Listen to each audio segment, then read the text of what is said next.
Nous allons maintenant résoudre l'exercice 11 qui se trouve à la page 5 des notes de cours que je vous ai envoyées cette semaine.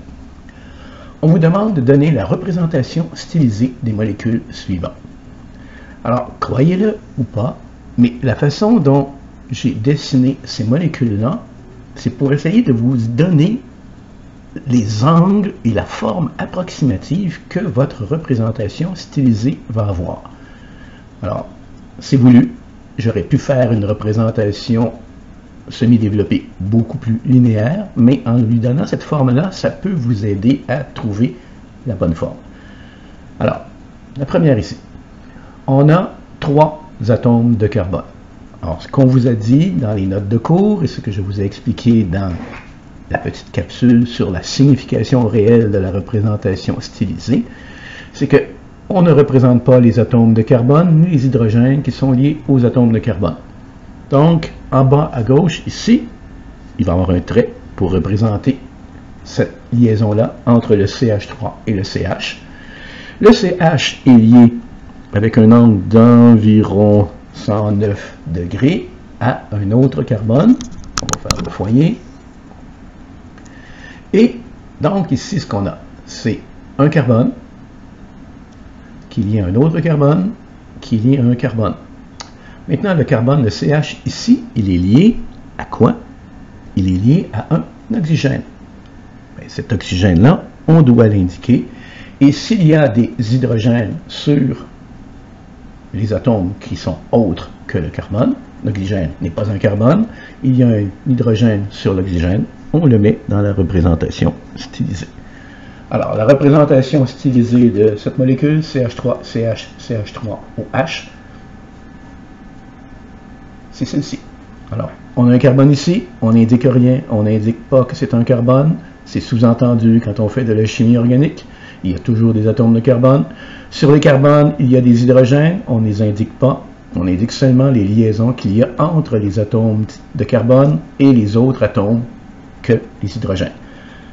J'ai un carbone ici, un carbone là, un carbone ici, et le carbone est lié à un groupement OH. Si on applique un raisonnement similaire pour ceci, on a donc les 3 carbones qui sont ici, et le carbone en cette position fait une double liaison, il faut vraiment l'indiquer, fait une double liaison avec un oxygène.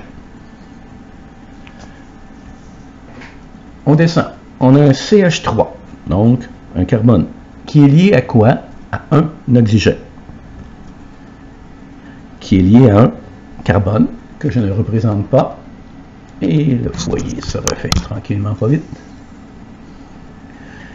Ce carbone ici est lié à un autre carbone, et il fait une double liaison avec un oxygène.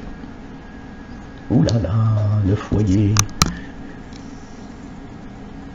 Alors, CH3 qui est lié à un oxygène, qui est lié à un carbone, qui fait une double liaison avec un oxygène, et il est lié à un autre carbone, CH3.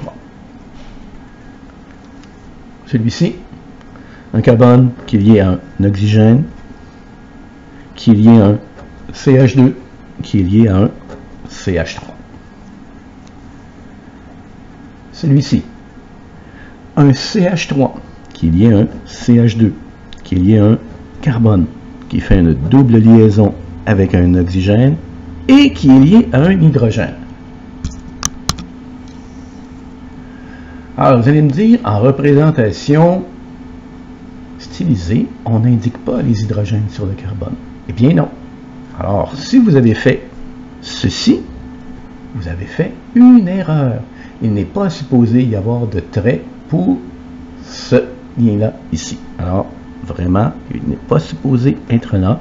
La vraie représentation devrait être celle-ci. Pourquoi est-ce qu'on a mis l'hydrogène de façon séparée, qu'il n'a pas été clairement indiqué sur le carbone ici? Ben, de temps en temps, même en représentation semi-développée, on va faire exprès pour indiquer le carbone d'hydrogène pour qu'on voit clairement à quoi est lié le carbone. Alors, si vous tenez à faire cette liaison-là ici avec le carbone, mais il faut absolument indiquer que c'est un hydrogène. Mais normalement, on ne le représente pas. Et finalement, le dernier, on a 3 atomes de carbone.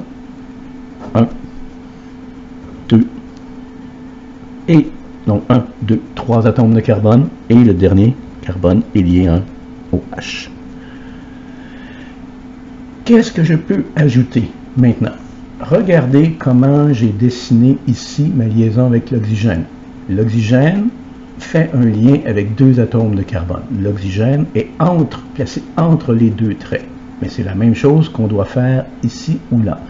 Ça se peut que vous ayez tendance à faire ceci.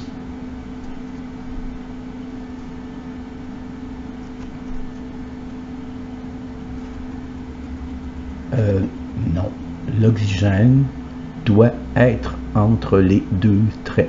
L'oxygène doit être vraiment celui qui fait les 2 liaisons. Il n'est pas au-dessus des 2 liaisons. Ceci est une erreur. Et finalement, vous pouvez me demander pourquoi est-ce que le CH3 qui est ici, il n'est pas écrit CH3, il est indiqué H3C. Bien, il y a 2 raisons à ça. La première, c'est que le logiciel que j'ai utilisé pour faire ces molécules vous le dessine automatiquement CH3. S'il est en position à gauche, on met H3C pour indiquer que c'est vraiment le carbone qui est lié à l'autre carbone. Vous allez me dire ici, pourtant, on pourrait penser que c'est l'hydrogène qui est lié au carbone, alors qu'on sait très bien que c'est le carbone qui est lié à un autre carbone. Mais, donc, les logiciels vont mettre toujours à gauche des H3C, alors que partout ailleurs, ça va être vraiment sous forme CH2, CH2 ou CH3.